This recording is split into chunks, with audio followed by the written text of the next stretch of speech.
जिस तरीके से हमने आपको बताया था कि किसी भी युद्ध को जीतने के लिए समय पर हर चीज़ का इनपुट मिलना बहुत ज़्यादा ज़रूरी होता है। उसी तर्ज पर जब हमने देखा था कि ऑपरेशन सिंदूर के वक्त जब भारत पीक टाइम पे था, जब भारत पाकिस्तान पे हावी हुआ था, उस वक्त अगर भारत को कुछ इनपुट्स मिल जाते तो आज वॉर की दशा कुछ अलग होती। ऐसा ही कुछ देखने मिल रहा है रशिया यूक्रेन वॉर में। नमस्कार, मैं हूँ शांतनु अग्रवाल और आप देख रहे हैं महाराष्ट्र टीवी 24। जिस तरीके से रशिया और यूक्रेन का वॉर कई सालों से चल रहा है, इस वॉर में रोज़ नई अपडेट्स आ रही है। हाल ही में आई एक अपडेट के अनुसार यूक्रेन ने रशिया के कई सारे एयर स्ट्रिप्स पर हमला कर दिया। बताया ये जा रहा है कि इन एयर स्ट्रिप्स पर हमला करने से पहले यूक्रेन ने 1.5 साल पहले से इसकी प्लानिंग शुरू कर दी थी और इन एयर स्ट्रिप्स के बर्बाद होने के बाद से रशिया को बहुत भारी नुकसान हुआ है। हमने आपको ये बोला था कि किस तरीके से जियोपॉलिटिकल सिनेरियो भारत के फेवर में मुड़ता नजर आ रहा है। एक तरफ रशिया है जो आईआरसी को वापस से पुनर्जीवित करने की प्रण लेकर रखा है। इसके अलावा भी आईआरसी को अगर पुनर्जीवित करना है तो हमने आपको बताया था कि इंडिया चाइना को दोनों को एक साथ आना पड़ेगा। जब से ये पहल शुरू हुई तब से अमेरिका खिसियानी बिल्ली खंबा नोचे की स्थिति में दिखाई पड़ रहा था और अभी अमेरिका यूक्रेन के कंधे पर बंदूक रखकर रशिया के ऊपर में हमले करा रहा है।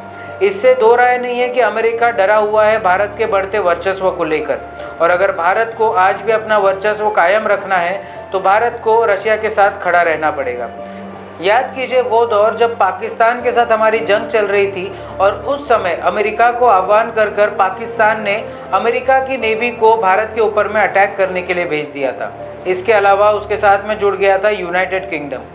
ये दोनों जब जुड़ गए थे तब सोवियत यूनियन मतलब रशिया हमारे साथ खड़ा रहा और सोवियत यूनियन ने तब कहा था कि भारत पर हमला हम सोवियत यूनियन पे हमला समझेंगे और हम हमारी न्यूक्लियर मिसाइल्स तैनात कर अमेरिका और यूके के साथ में लड़ाई करने के लिए भी तैयार है। जब पल पल भारत का साथ देते हुए रशिया कभी पीछे नहीं हटा, तो जब रशिया को हमारी ज़रूरत है तो भारत को भी इंटरनेशनल दबाव में ना आते हुए रशिया का साथ देना इस वक्त बेहद ज़रूरी है। अगर आईआरसी को पुनर्जीवित करना है तो इंडिया, रशिया और चाइना सबको मिलकर एक गठबंधन बनाना पड़ेगा और अमेरिका को मुक्की खानी पड़ेगी।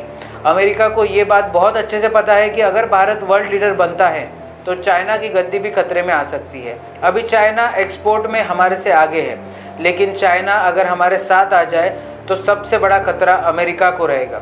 अगर अमेरिका को सुपर पावर बन के रहना है तो उसको इंडिया, चाइना और रशिया तीनों में फूट डालकर ही सुपर पावर बने रहना पड़ेगा। इसके अलावा अगर अभी आपको हालिया रिपोर्ट बताए तो हालिया रिपोर्ट में अमेरिका पाकिस्तान के काफ़ी करीब जाता हुआ दिख रहा है।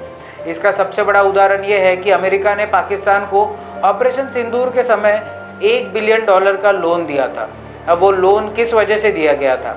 सबसे पहले आपको बता दें कि अगर अमेरिका को ईरान जाना है तो उसको पाकिस्तान होते हुए ही जाना पड़ेगा।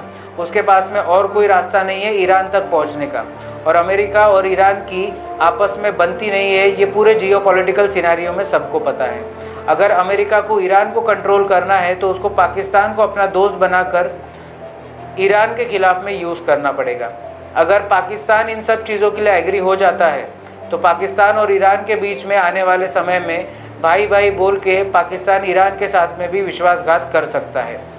लेकिन सबसे अहम मुद्दा यह है कि समय जो कि प्रबल भी होता है और प्रभावशाली भी होता है।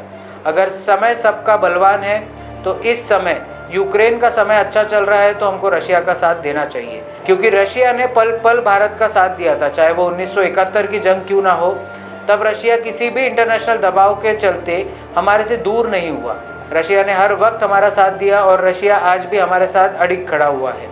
आने वाला समय जियोपॉलिटिक्स में उथल पुथल होना लाजमी है, लेकिन भारत अपना स्टैंड अगर क्लियर कर दे और आईआरसी को मंजूरी दे दे तो आने वाला समय अमेरिका के लिए निश्चित तौर पे एक बहुत बुरा समय होने वाला है। इस वक्त एक अहम मुद्दे पे भी बात करना ज़रूरी है भारतवासियों से।